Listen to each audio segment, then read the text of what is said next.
ओम सहना भवतु सहनौ भुनक्तु सह वीर्यं करवावहै तेजस्विनावधीतमस्तु मा विद्विषावहै। ओम शांति शांति शांति। ओम पूर्णमदः पूर्णमिदं पूर्णात् पूर्णमुदच्यते पूर्णस्य पूर्णमादाय पूर्णमेवावशिष्यते। ओम शांति शांति शांति। श्रुतिस्मृतिपुराणानाम् आलयं करुणालयं नमामि भगवत्पादं शङ्करं लोकशङ्करं शङ्करं शङ्कराचार्यं केशवं बादरायणं सूत्रभाष्यकृतौ वन्दे भगवन्तौ पुनः पुनः। ईश्वरो गुरुरात्मेति मूर्तिभेदविभागिने व्योमवद्व्याप्तदेहाय दक्षिणामूर्तये नमः।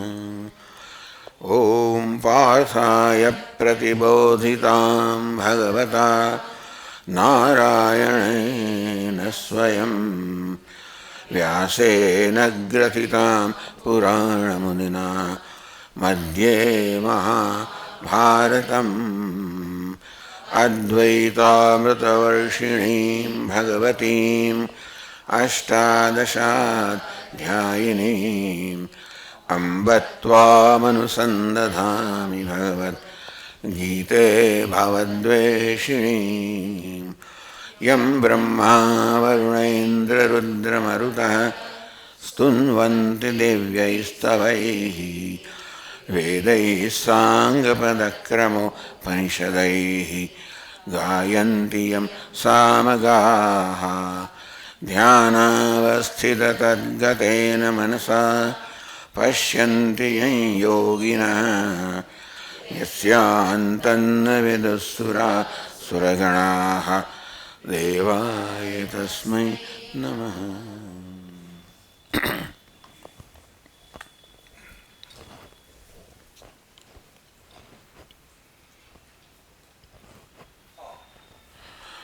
भूमिरापो नलो वायुः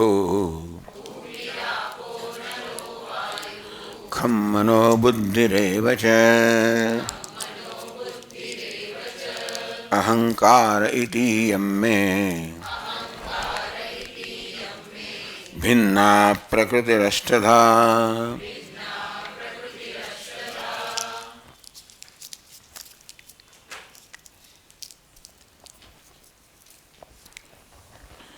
श्रोतारं प्ररोचनेन अभिमुखीकृत्य अर्जुन ने पोताना तरफ अभिमुख કરીને भगवाने હવે વાસ્તવિક જે વિષય છે એનો પ્રારંભ કર્યો। मैं अष्टदा भिन्ना प्रकृति ही भगवान के आ मारी अपरा प्रकृति है। भगवान की बे प्रकृति है। परा एटले चढ़ियाती अपरा एटले उतरती। परा एटले चेतनात्मक अपरा एटले अचेतनात्मक। तो भगवान की अपरा प्रकृति उतरती प्रकृति अचेतनात्मक प्रकृति भगवान पहला वर्णन करे छे कि भूमि ही आप अनल वायु खम खम 5 महाभूत मन बुद्धि अहंकार आ मळीने 8 अभी मारी अष्टदा भिन्ना प्रकृति। भाष्यकारे आ बधा शब्दों अर्थ कारण रूप में कर्या। कारण के प्रकृति एटले कारण। आम पंचमहाभूत जे छे એ જો સ્થૂળ પંચમહાભૂત લેવામાં આવે તો કારણ ના હોઈ શકે। એટલે આ પંચમહાભૂતનું અર્થઘટન કર્યું કે એમની કારણ અવસ્થા। સ્થૂળ મહાભૂતની અવસ્થા છે સૂક્ષ્મ એટલે પંચ તન્માત્રા પંચ તન્માત્રાના રૂપમાં વર્ણન કરવામાં આવ્યું। મન બુદ્ધિ અહંકારનું પણ એમના કારણના રૂપમાં વર્ણન કરવામાં આવ્યું। એ રીતે આ કારણરૂપ જે ભગવાનની અપરા પ્રકૃતિનું વર્ણન થયું। હવે છઠ્ઠા શ્લોક 5મા શ્લોકમાં કહે છે अपरेयमितस्त्वन्याम् પ્રકૃતિમ વિદ્ધિ મે પરામ જીવભૂતાં મહાબાહો યેદં ધાર્યતે જગત.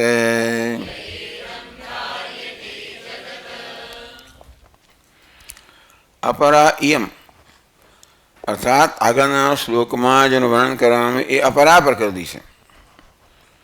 ઇતસ્ત્વન્યામ આના કરતા અન્ય વિદ્ય મેં પરામ પ્રકૃતિ. હે અર્જુન, આનાથી અન્ય ભિન્ન વિલક્ષણ મારી પરા પ્રકૃતિ છે. કેવી છે? જીવભૂતામ એટલે ચેતનભૂત, પેલી અચેતન આ ચેતનરૂપ પ્રકૃતિ. એટલે આપણે અચેતન અને ચેતન આ બે તત્વોનો સંયોગ છે.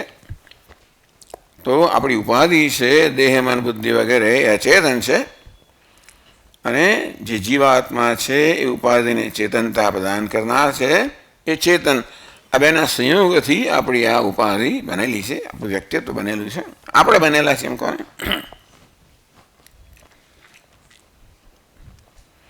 તો ભાષ્યકાર કહે છે અપરા ન પરા નિકૃષ્ટા અશુદ્ધા અનર્થકરી સંસાર બંધનાત્મિકા યમ ઇતઃ અસ્યાઃ યથોક્તાયાઃ તો અન્યાં વિશુદ્ધાં પ્રકૃતિં મમ આત્મભૂતાં વિદ્ધિ મે પરામ પ્રકૃષ્ટાં જીવભૂતાં ક્ષેત્રજ્ઞલક્ષણાં.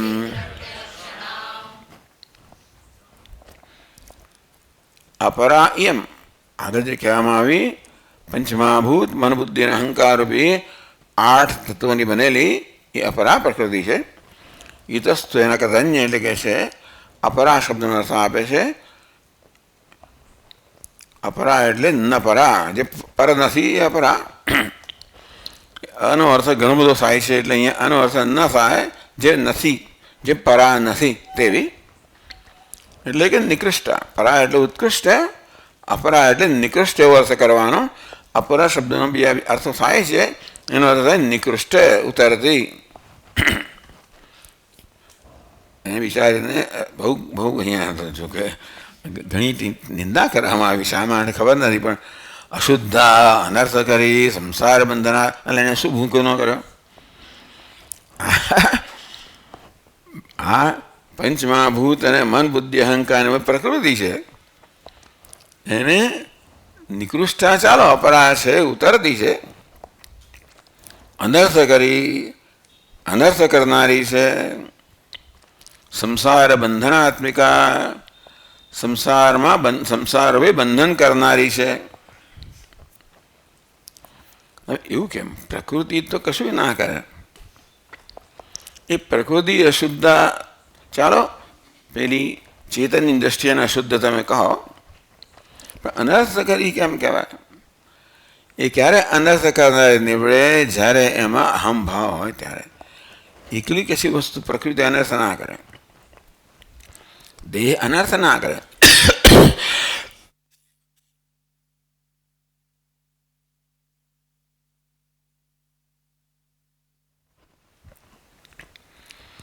દેહમાં અહમભાવ ધરવામાં આવે ત્યારે દેહ તો નહીં, પણ એક અહમભાવ છે અનર્થ કરનારો નીવડે. એ દ્વારા દેહને અનર્થ કરનારો આપણે કહીએ. દેહમાં અહમભાવને કારણે જાણે કે દેહ અહમભાવ અનર્થ કરનારો છે, પણ એ અહમભાવ માટે દેહ કારણરૂપ બન્યો માટે દેહને આપણે અનર્થ કરનારો કહીએ. પણ પ્રકૃતિ અનર્થ કરનારી કે સંસાર બંધનાત્મિકા, સંસાર હોય બંધન કે સંસારમાં બંધન કરનારી એવી ના કહેવાય. પણ અહમભાવ એ આ પ્રકૃતિ છે જ એવી કે આપણે જન્મ્યા ત્યારથી જ એમાં અહમભાવ લઈને તાદાત્મ્ય લઈને જન્મ્યા છીએ. એનો વાત નથી, તાદાત્મ્ય આપણે કરીએ છીએ માટે આ પ્રકૃતિનો વાંક તો નથી.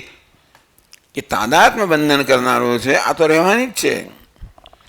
જ્ઞાની પુરુષ માટે પણ આ પંચ અપરા પ્રકૃતિ રહેવાની જ છે જ્ઞાન થયા પછી. આવું મારે કહેવું ના જો છતાં એ જો બંધન કરનારી હોત તો મુક્ત થઈ જ ના શકીએ. જ્ઞાની પુરુષના વ્યક્તિત્વ હશે જ 8 તત્વોનું, પરંતુ એમાં અહંભાવ કરવાથી આપણે વાસ્તવમાં અનર્થનું આવાહન કરીએ છીએ અને એ પ્રકારે સંસારમાં અનર્થ આપણને થાય છે એ અહંભાવને કારણે. પ્રકૃતિ હોય ને અહંભાવ ન હોય તો કોઈ અનર્થ નથી. આપણી સમજ માટે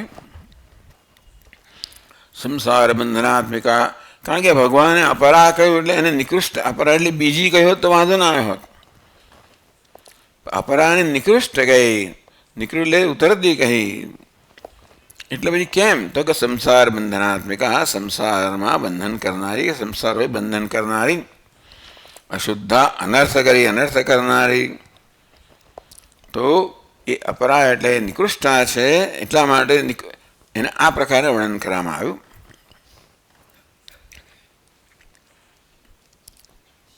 અપરા ઇયમ, આ પાછળ શ્લોક હતો એનો અહીંયા આગળ અનુવાદ છે કે ભાઈ એ જે 8 અષ્ટધા પ્રકૃતિ વર્ણન કરવામાં આવ્યું એ આ અપરા એટલે ઉતરતી પ્રકૃતિ છે.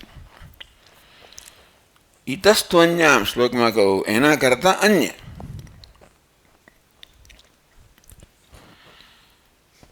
ઇતઃ ભાષ્ય કે અસ્યાહ, ઇતઃ એટલે આના કરતા 5મી વિભક્તિ છે એટલે આવો અર્થ કર્યો અસ્યાહ, આના કરતા 5મી વિભક્તિ એટલે યથોક્ત આયા, આગળ જે કહેવામાં આવ્યું એના કરતા જુદી. અન્ય અન્ય કેવી? તો કે વિશુદ્ધામ પ્રકૃતિમ આત્મભૂતામ વિદ્ધિ. અન્ય એટલે વિલક્ષણ, બધી જ રીતે પરા પ્રકૃતિ છે, અપરા પ્રકૃતિ કરતા વિલક્ષણ છે.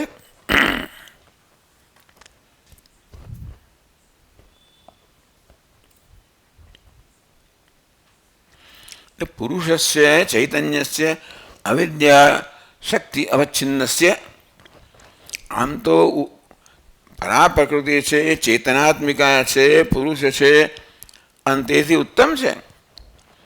પરંતુ અવિદ્યા શક્તિ અવચ્છિન્ન, જ્યાં સુધી પુરુષ અવિદ્યાથી ઢંકાયેલો છે ત્યાં સુધી એ બંધન કરનારી છે. આ પ્રકૃતિ બંધન કરનારી નીવડે છે અને પરા પ્રકૃતિ એટલે ચેતનાત્મિકા અને ચેતન અચેતન બંનેનો સંયોગ છે. પણ પુરુષ પ્રકૃતિનો સંયોગ કહીએ, ચેતન અચેતનનો સંયોગ કહીએ.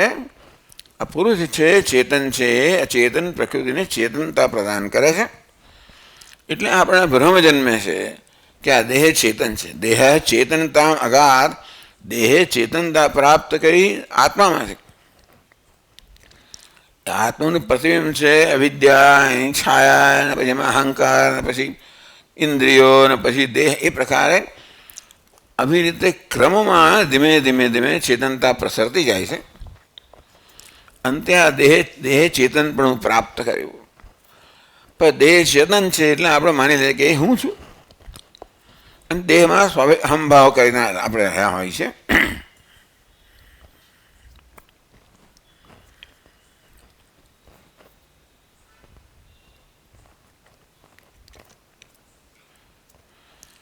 અપરા નિકૃષ્ટા, નિકૃષ્ટત્વ સ્પષ્ટ હતી. કેમ નિકૃષ્ટા છે, કેમ નીચી છે?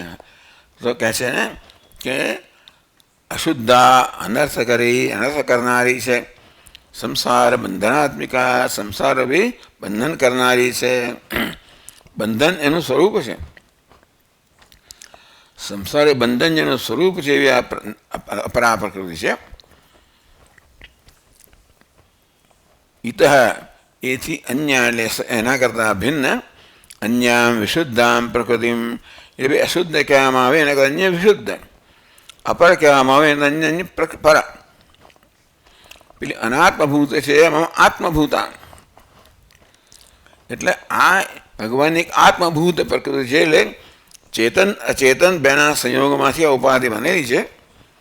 એ ચેતન રૂપમાં ભગવાન પોતે જ છે. એટલે ભગવાન પોતે આ ચેતનાત્મક પ્રકૃતિ બની ગયો. ટૂંકમાં એ સ્તર પર આવે જ તો જ તાદાત્મ્ય શક્ય બને. તાદાત્મ્ય તો બે તત્વો વચ્ચે હોય જે સમાન સત્તા ધરાવનારા હોય. પરમાત્મા ચૈતન્ય સ્વરૂપ છે માટે એ તો સર્વથી પર છે. એટલે પરમાત્મા સાથે આ પ્રકૃતિનું તાદાત્મ્ય થઈ ના શકે. તાદાત્મ્ય અગ્નિ અને લોખંડનું હોય કે બંને સમાન સત્તા ધરાવે છે, પણ વીજળી અને લોખંડનું ના હોઈ શકે જો સમાન સત્તા ન ધરાવનારા હોય તો. એટલે પરમાત્માએ આ સત્તા પ્રાપ્ત કરી, જાણે કે ઉતરતી સત્તા પ્રાપ્ત કરી. આ પછી આ ઉતરતી પ્રકૃતિમાં તાદાત્મ્ય છે. એટલે વિશુદ્ધામ મમ પરામ જીવભૂતામ ક્ષેત્રજ્ઞ લક્ષણામ. એટલે ભગવાન પોતે જ આ ચેતન બની ગયો, જીવાત્મા બની ગયો, અને ક્ષેત્રજ્ઞ કહેવામાં આવ્યો. ક્ષેત્રજ્ઞ કહો, જીવ કહો, શુદ્ધ ચૈતન્ય છે એ તો તાદાત્મ્ય ન કરી શકે. એ ચૈતન્ય જીવપણું પ્રાપ્ત કર્યું. ક્ષેત્રજ્ઞ લક્ષણામ. આ ક્ષેત્ર છે આપણું આ દેહમાન બુદ્ધિરૂપ ઉપાધિ. ક્ષેત્રજ્ઞ ક્ષેત્રમ જાનાતી, ક્ષેત્રને જાણનાર. એટલે આ ક્ષેત્ર જે છે એ દૃશ્ય છે, ક્ષેત્રજ્ઞ દ્રષ્ટા છે. આ દૃશ્ય અને દ્રષ્ટાનું મળીને આપણી આ ઉપાધિ બની. દૃશ્ય અચેતન છે, દ્રષ્ટા ચેતન છે. આમાં ચેતન અને ચેતન બે મળીને આપણી ઉપાધિ બની. આ જે ચેતનાત્મિકા પ્રકૃતિ છે કેવી વિશુદ્ધામ પ્રકૃતિમ મમ આત્મભૂતામ, આ નિકૃષ્ટ છે, ઉતરતી છે, અશુદ્ધ છે, અનર્થ કરનારી છે, એ પ્રકારે અપરા પ્રકૃતિનું વર્ણન કરવામાં આવ્યું. અને એનાથી વિરુદ્ધ પરા પ્રકૃતિ છે એ વિશુદ્ધ છે. મમ આત્મભૂતામ, ભગવાન કે મારું પોતાનું સ્વરૂપ છે. એટલે ભગવાન મેં કહ્યું પ્રમાણે ભગવાનની સત્તા તો અતીત છે. એ અતીત પરમાત્મા સાથે તો એ કશાનું તાદાત્મ્ય થઈ ના શકે. અતીત પરમાત્મા વ્યાવહારિક સત્તા પ્રાપ્ત કરે. સૂર્ય જ્યાં સુધી આકાશમાં હોય ત્યાં સુધી સૂર્ય સાથે આ જળ વગેરેનો સંયોગ ના હોય. પણ સૂર્ય જ્યારે જળમાં પ્રતિબિંબિત થાય તે પ્રતિબિંબ અને જળની સમાન સત્તા કહેવાય. અને તેથી પ્રતિબિંબ અને જળ વચ્ચે સંયોગ હોઈ શકે. સૂર્ય અને અહીં સત્તા એટલે કે દૂર રહેલું છે, પ્રતિબિંબ ત્યાં જ રહેલું છે. એટલે સૂર્યને જળ સાથે આવું તાદાત્મ્ય ન હોય એના એટલે સૂર્ય પ્રતિબિંબ બની ગયો. જળની જે સત્તા છે જેમ કહેવાય એવી સત્તા એણે પ્રાપ્ત કરી અને ત્યાર પછી જળમાં પ્રતિબિંબિત થયો અને બે વચ્ચે તાદાત્મ્ય થયો. એવી રીતે અહીંયા પણ પરમાત્મા તો સર્વથી અતીત છે માટે એનું કોઈ તાદાત્મ્ય હોઈ ના શકે આ વ્યવહારિક સત્તા સાથે. એ એટલે પારમાર્થિક પરમાત્માએ વ્યવહારિક સત્તા પ્રાપ્ત કરી, જાણે કે તો જેવી રીતે સૂર્ય જળમાં પ્રતિબિંબિત થાય તેવી રીતે આ અંતઃકરણમાં પ્રતિબિંબિત થયો. એટલે જીવભૂતામ અને જીવ કહેવામાં આવ્યો. પરમાત્મા જ છે, પરંતુ કોણ? જે અંતઃકરણમાં પ્રતિબિંબિત થયો પરમાત્માને જીવ કહેવામાં આવ્યો. તો પછી એની અને અંતઃકરણ વચ્ચે એક તાદાત્મ્ય હોઈ શકે. આ વેદાંતની પ્રક્રિયા છે. એટલે ટૂંકમાં આપણું આ વ્યક્તિત્વ છે, જ અનુભવ છે, એને કેમ સમજાવવું?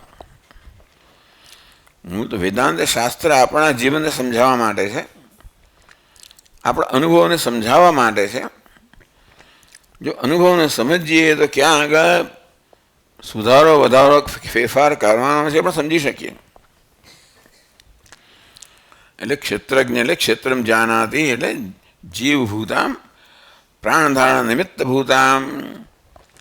એ જીવાત્મા છે તો પ્રાણ ધારણ થાય છે. જીવાત્મા ના હોય એટલે વિદાય લે તો આ દેહ છે અચેતન બની જાય, નિષ્પ્રાણ બની જાય. એટલે જીવાત્મા છે ત્યાં સુધી પ્રાણ છે એટલે પ્રાણને ધારણ કરનાર છે. આમ જીવ પ્રાણ ધારણે, જીવ ધાતુનો અર્થ પ્રાણ ધારણે થાય છે. એટલે જીવ એટલે પ્રાણ ધારણ કરનાર, એ બરાબર છે. પણ આ રીતે કે જ્યાં સુધી જીવ અહીં છે ત્યાં સુધી એ પ્રાણ ધારણ થાય છે. એ વિદાય લે એટલે પ્રાણ પણ વિદાય લે.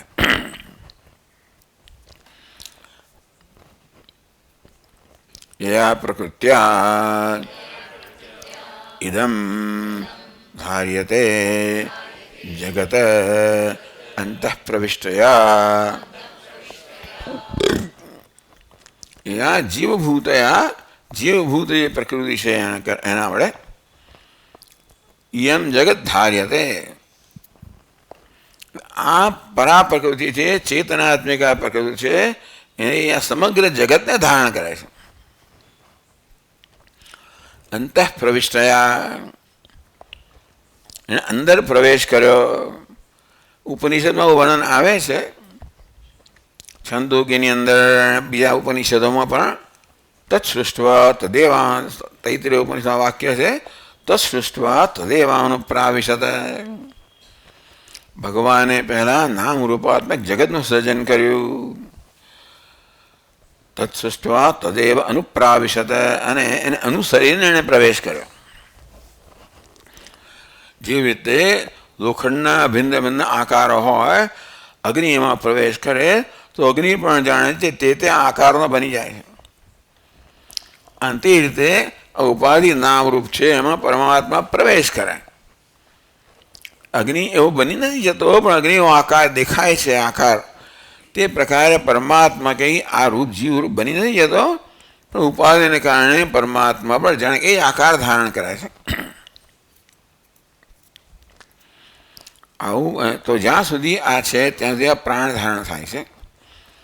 યયા પ્રકૃત્યા ઇદમ જગત ધાર્યતે, જગત ધારણ કરે છે. વાસ્તવમાં પરા પ્રકૃતિ છે એ આ ઉપાધિને ધારણ કરે છે, પણ અપરા પ્રકૃતિ દરેક ઉપાધિમાં દરેક જીવમાં જુદી છે. પણ જીવ જે છે એ બધી પ્રકૃતિમાં એક છે. એટલે કે આપણો દેહ મન બુદ્ધિ રૂપિયા ઉપાધિ છે એ અનેક છે. એ દરેક ઉપાધિમાં ચેતનાત્મક ચેતન જીવ છે એક જ છે. એટલે કે પહેલા ઉપાધિનું સર્જન થયું, પછી પરમાત્માએ તત્સૃષ્ટવા તદેવાનું પ્રાવિશત એને એમાં પ્રવેશ કર્યો. પરમાત્માએ પ્રવેશ કર્યો. આપણે એમ લાગે કે એણે અનેક રૂપ ધારણ કર્યા. પણ એક જ સૂર્ય જેવી રીતે અનેક બધા જળપાત્રોમાં પ્રવેશ કરે અને અનેક પ્રતિબિંબ ભાસે, તે પ્રકારે પરમાત્મા જાણે કે અનેક ઉપાધિમાં પ્રવેશ કર્યો અને અનેક ભાસે છે. તેથી હવે જ્યારે સૂર્ય જળમાં પ્રવેશ કરે, પ્રતિબિંબિત થાય, ત્યારે જળના જે મર્યાદા છે ધારણ કરે. જ્યાં જળ છે ત્યાં પ્રતિબિંબ છે. જેટલી જળનો આકાર છે પ્રતિબિંબનો આકાર હોય, જળમાં ચંચળતા હોય, જળમાં મલિનતા હોય, એ બધું પ્રતિબિંબ દેખાય. એટલે ચંચળતા છે, અનેકતા છે, મલિનતા છે, બધું જળ ઉપાધિમાં છે. એ બધા આ ઉપાધિમાં એ બધી મર્યાદાઓ હોય, પણ એમાં પ્રતિબિંબિત થનાર ચૈતન્ય કે મર્યાદિત થતો મર્યાદિત દેખાય.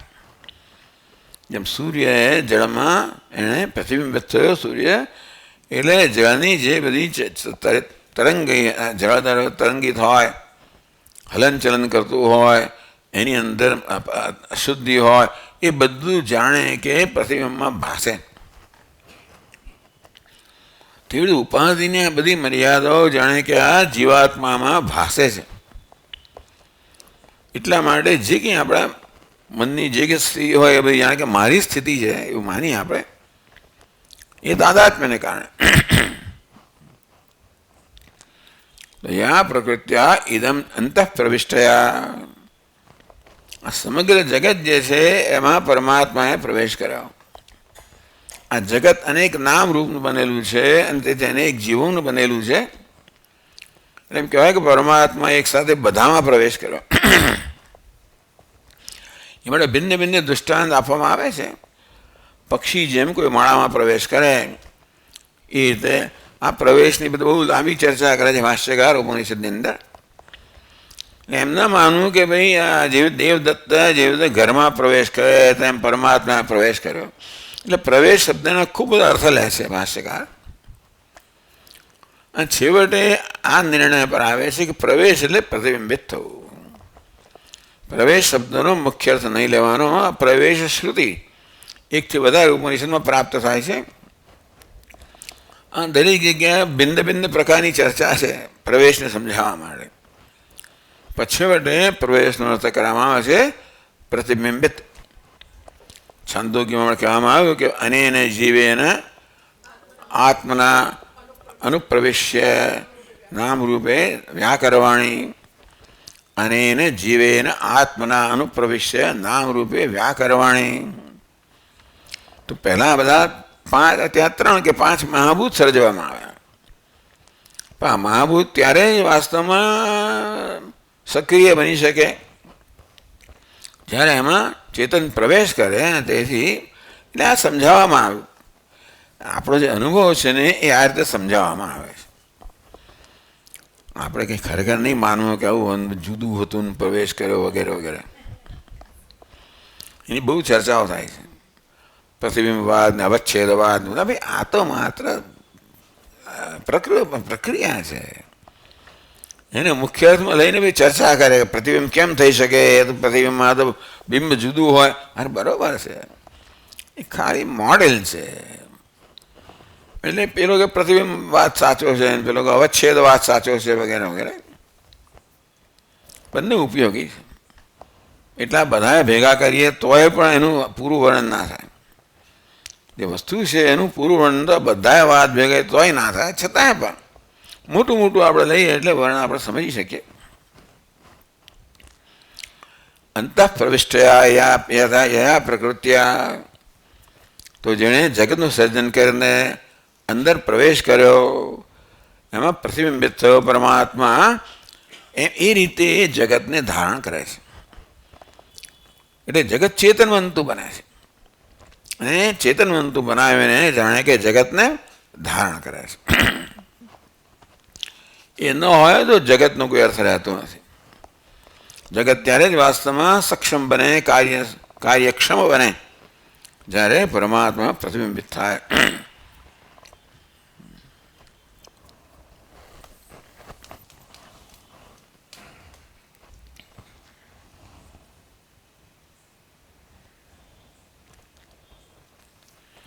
ઉક્ત પ્રકૃતિદ્વય કાર્યલિંગમ અનુમાનમ પ્રમાણયતે. આપ જે બે પ્રકૃતિની વાત કરો છો એના માટે આપ કોઈ પુરાવો પ્રમાણ આપી શકો છો?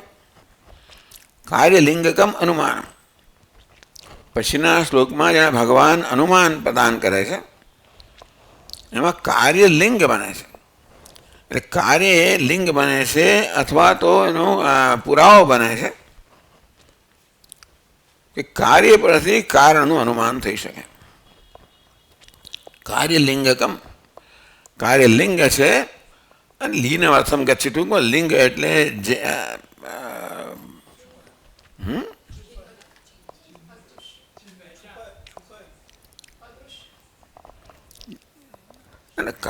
એટલે અનુમાનનું આ માત્ર હેતુ જ આપે. હેતુ તો હેતુ આપે છે અનુમાન માટેનો. તો જ આપણે એને બરાબર બુદ્ધિપૂર્વક સમજી શકીએ. એટલે વેદાંત શાસ્ત્ર ઈચ્છે છે કે આપણે માત્ર આ વસ્તુના સ્વીકારી ના લઈએ, પણ સમજીએ. મનુષ્ય બુદ્ધિથી જ બધું સમજતો હોય છે અને માટે બુદ્ધિ સમજી શકે એ પ્રકારે વર્ણન કરવામાં આવે છે. આ કશી વસ્તુને અક્ષરશઃ માની લેવાની જરૂર નથી. આ તો તમારે શીખવાડવાનું હોય ત્યારે તમને જાણ હોવી જોઈએ કે આ વસ્તુ આપણે સમજાવવા માટે કહેવામાં આવે છે. ભગવાન હતો પ્રવેશ કર્યો એ બધું પ્રવેશ વગેરે છે. જાણે કે પ્રવેશ કર્યો હોય તો કેવું હોય એવું આપણે જે અનુભવીએ છીએ એ અનુભવી તો સમજાવી શકાય. અત્યારે આત્મા ક્યાં અંદર છે, અંદર રહીને જાણે કે આ પ્રકૃતિને ધારણ કરે છે. બધી ઉપાધિ અંદર રહીને બધાની જ પ્રકૃતિને બધા જગતને ધારણ કરે છે. અંદર બહાર એવા ભેદ ચૈતન્યમાં હોય નહીં. પરંતુ આ દેહને આપણે એની મર્યાદા ગણીએ તો પછી દેહની બહાર આપણે બહાર કહીએ, દેહની અંદર અંદર કહીએ. એ પ્રકારે અંતઃ પ્રવિશ્ય એટલે દેહમાં પ્રવેશ કરીને. આ કહેવાનું પ્રયોજન એ છે કે નહીંતર તો ભગવાન મર્યાદિત થઈ જાય. ખરેખર અંદર પ્રવેશ કર્યો હોય તો એવો પ્રવેશ કર્યો હોય તો ભગવાન એવો પ્રવેશ કર્યો મર્યાદિત થયો નથી.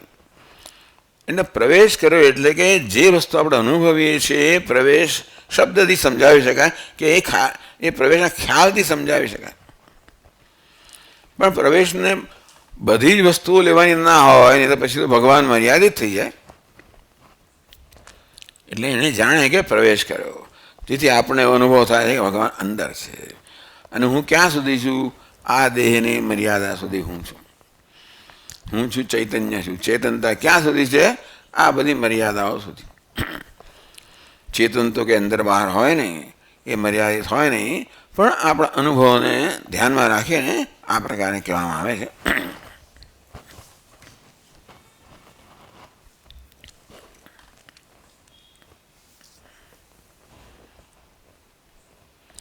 છઠ્ઠા શ્લોકમાં કહે છે એતદ્યોનીની ભૂતાની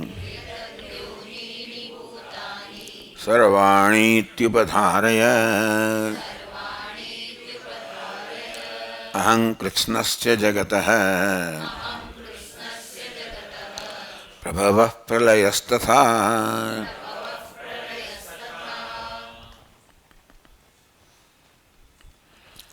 એતદ્યોનીની સમાસ છે.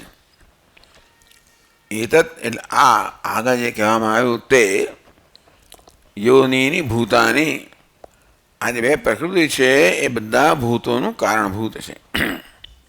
સર્વાણી ભૂતાની એતદ્યોનીની, બધા જે ભૂત છે એટલે બધા જ જે પ્રાણીઓ છે એ બધાનું આ કારણ છે.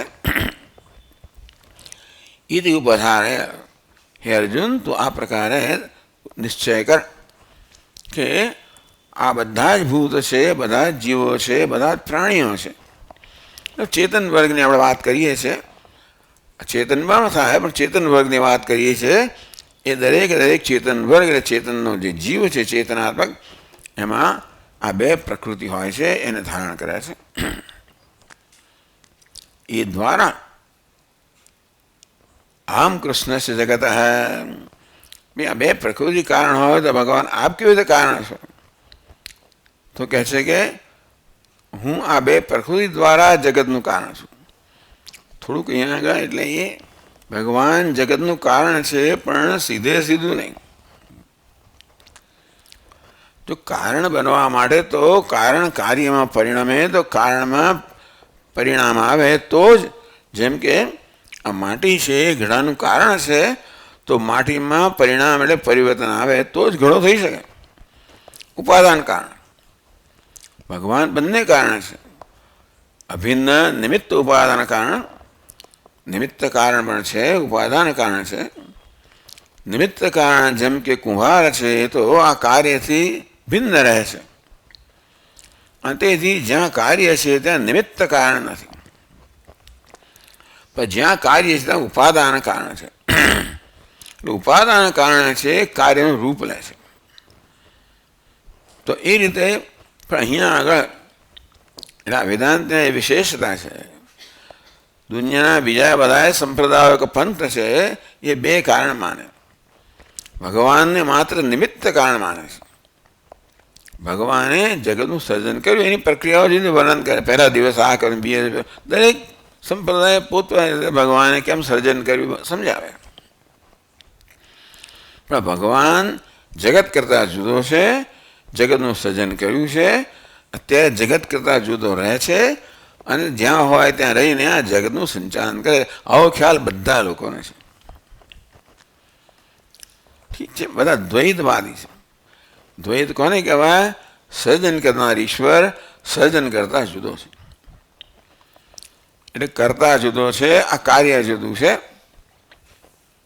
હવે વેદાંતિ લોકો એમ કહે કે ભગવાન જગતથી દૂર રહે તો ત્યાંથી કેવી રીતે આ જગતનું સંચાલન કરી શકે?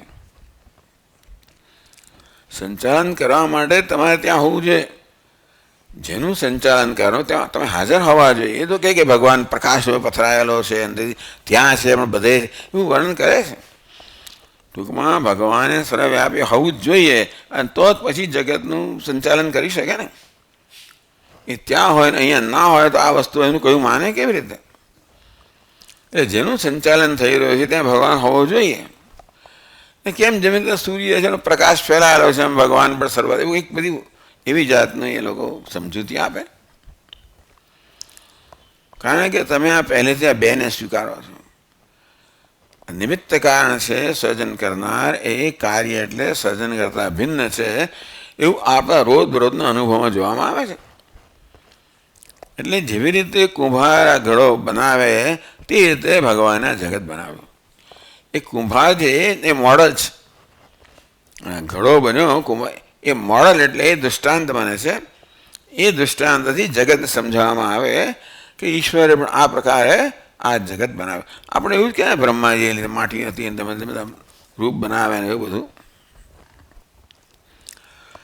પરંતુ એ દૃષ્ટાંત પર્યાપ્ત નથી સમજવા માટે. બરાબર છે, કારણ કે આપણે ભિન્ન ભિન્ન છે કેમ સમજાવી શકાય? તો ભગવાને આ માટીમાંથી જુદા ઘડ્યા બધાને એવી રીતે. હવે એમને પૂછો કે કેમ આ ભિન્નતા કેમ છે? આ બધી કેમ એક આવો છે ને બીજું તેવો છે ને હું આવો પેલો એવું કેમ? બસ ભગવાને કર્યું. જ્યાં કર્મ નથી ત્યાં આગળ તમે વિવિધતાને સમજાવી શકતા જ નથી. વિવિધતાને તો સમજાવી શકીએ જ્યારે કર્મ સ્વીકારીએ. ને કર્મ સ્વીકારીએ એટલે પૂર્વજન્મ સ્વીકારવો પડે અને પુનર્જન્મ સ્વીકારવો પડે, અને તો જ આ બધું સાતત્ય હોઈ શકે. નહીતર ગયા એટલે પતી ગયું. અરે આ એક જ જીવન આપણને મળ્યું. જન્મતા પહેલાં હું નહોતો અને મર્યા પછી પણ તો શું થાય?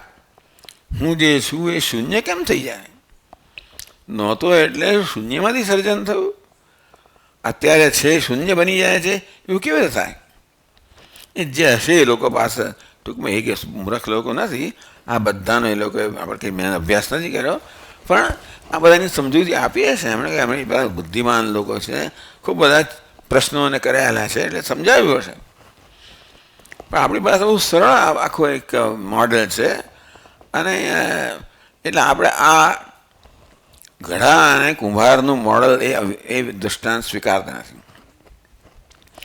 કરોડિયો ને જા ને એ પ્રકાર એવા દૃષ્ટાંતો છે કે જ્યાં આગળ તો મુંડકો ઉપનિષદમાં સરસ બધા વર્ણન કરવામાં આવ્યું. યથોર્નાભિ સૃજતે ગૃણ્યતે ચ યથા પૃથિવ્યામ ઓષધ સંબંધી યથા સતઃ પુરુષાત કેશલોમાની તથાક્ષરાત સૌમ્ય સંભવતી વિશ્વમ તથાક્ષરાત સંભવતી વિશ્વમ.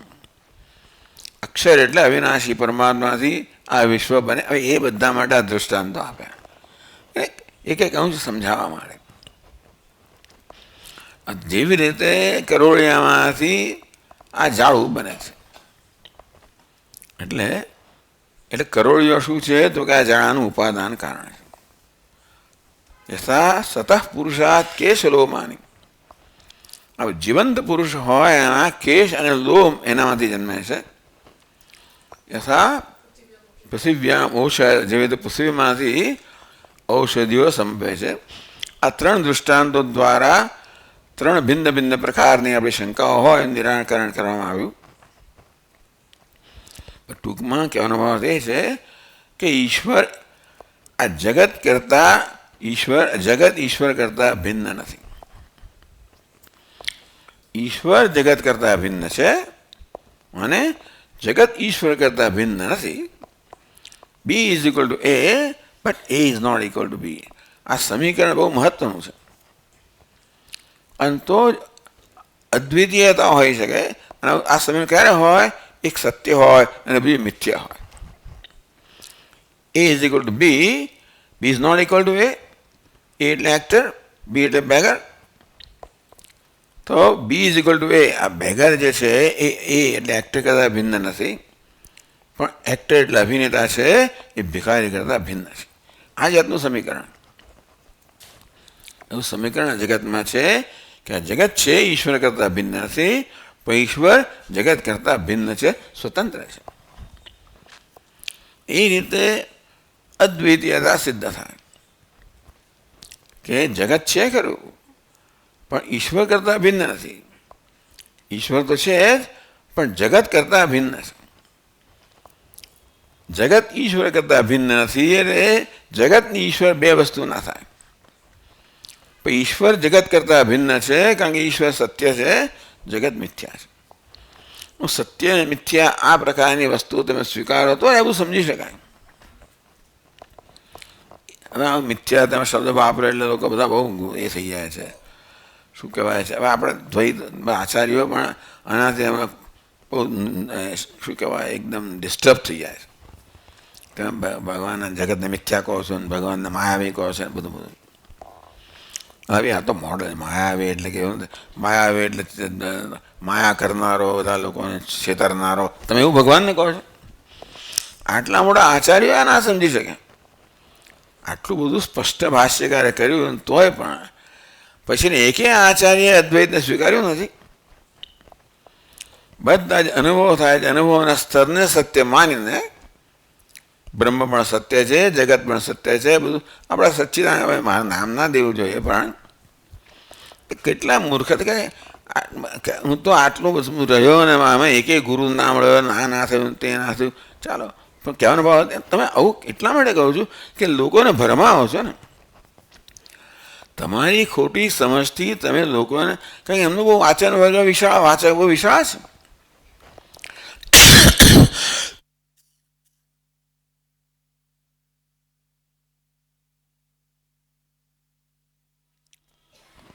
એટલે લોકો આવું સમજવાના, લોકો બીજું સમજે.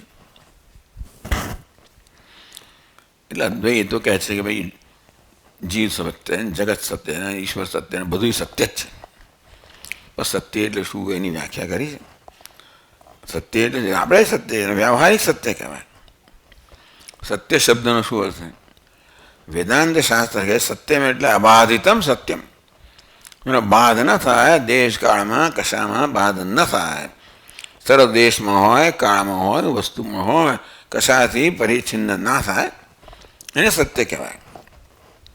હવે તમે સત્ય એટલે વ્યવહારિક સત્ય એક જુદું છે, પારમારિક સત્ય જુદું છે. આ સત્ય કહેવાય કારણ કે આ ગુલાબ પણ ઉપયોગી છે.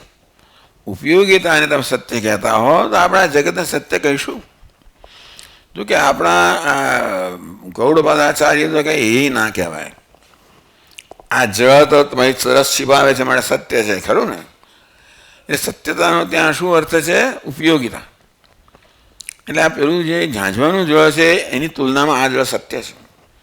તમારી તરસ છીપાવે છે. ગૌડપાદાને કે ભાઈ ક્યાં ઊંઘી ગયો તારા બાજુમાં જ છે આ વસ્તુ. ઊંઘમાં એકદમ તરસ્યો હતો, આ જળ બાજુમાં છે, ક્યાં મારી તરસ છીપાવે છે? આવું તો અભ્યાસ નહીં કર્યો હોય આ લોકોએ. કર્યો હોય તો આપણા વેદાંતિક લોકો છે એટલે એમ જ બધાને ડિસમિસ કરી નાખે. ચાલો, હું શું કામ તમને આ કહું છું મને ખબર નથી, પણ મારે વાંચવામાં આવ્યું મારા એટલા માટે. પણ એમના બધા બહુ વેદાંત મીમાંસા કે શું કે આ બધા પુસ્તક વાંચનારા ઘણા છે ભક્તો બધા, ત્યાં જનારા બધા છે અને આ એ જ બધું માનનારા છે. એટલે ચાલો જે હોય જ ખરું કંઈ. પણ આમ કૃષ્ણ જગત પ્રભવ પ્રલયસ્તથા, એટલે ભગવાન આ પ્રકારે પોતાને જગતનું કારણ કહે છે, છતાં પણ અદ્વિતીયતા દ્વારા એ સહિત જગતનું કારણ છે એ પ્રકાર સમજાવે છે. એટલે કારણ પણ મિથ્યા છે એવું કહે છે. સત્ય હોય તો આ શક્ય ના બને. એટલે મિથ્યા હોય તો જ અદ્વિતીયતા હોય, અદ્વિતીયતા તો જ મોક્ષ હોય. મોક્ષ કોને કહેવાય? જ્યાં તમારે સંપૂર્ણ સ્વતંત્રતા છે, કોઈ પ્રકારની મર્યાદા નથી. અમર્યાદિતપણાને જ માત્ર સ્વતંત્રતા કહેવાય. એક હોય તો જ અમર્યાદિત હોય, એક ને બીજું હોય તો એકબીજાને મર્યાદિત કરનારું છે, એમ તો અમર્યાદિતતા હોય જ નહીં. તો બીજું દેખાય છે કે એટલે મિથ્યા હોય, એ મિથ્યા છે, સત્યને મર્યાદિત ના કરે, પરછામાં મર્યાદિત ના વગેરે વગેરે વગેરે. એટલે આ પ્રકારે ભગવદ્ ગીતા અને વેદાંત આમ અદ્વિતીયતાને સ્વીકારે છે તો જ સુખ શક્ય છે, તો જ મોક્ષ શક્ય છે. આ દ્વૈત સત્ય હોય ને તો કશું આ કોઈ જાતનો વિકાસ શક્ય જ નથી. અદ્વૈત સત્ય હોય તો ચાલો એટલે આ પ્રકારે ભગવાન સમજાવે શરૂ કરે છે જગતની ઉત્પત્તિ વગેરે આપણે આગળ જોઈશું. ઓમ પૂર્ણમદ પૂર્ણમિદમ પૂર્ણાત પૂર્ણમુદચ્યતે પૂર્ણસ્ય પૂર્ણમાદાય પૂર્ણમેવાવશિષ્યતે. ઓમ શાંતિ શાંતિ શાંતિ. શંકરમ શંકરાચાર્યમ કેશવમ બાદરાયણમ सूत्रभाष्यकृतौ वन्दे भगवन्तौ पुनः पुनः. ईश्वरो गुरुरात्मेति मूर्तिभेदविभागिने व्योमवद्व्याप्तदेहाय दक्षिणामूर्तये नमः. ॐ शान्तिः शान्तिः शान्तिः. हरिः ॐ श्रीगुरुभ्यो नमः. हरि ओम.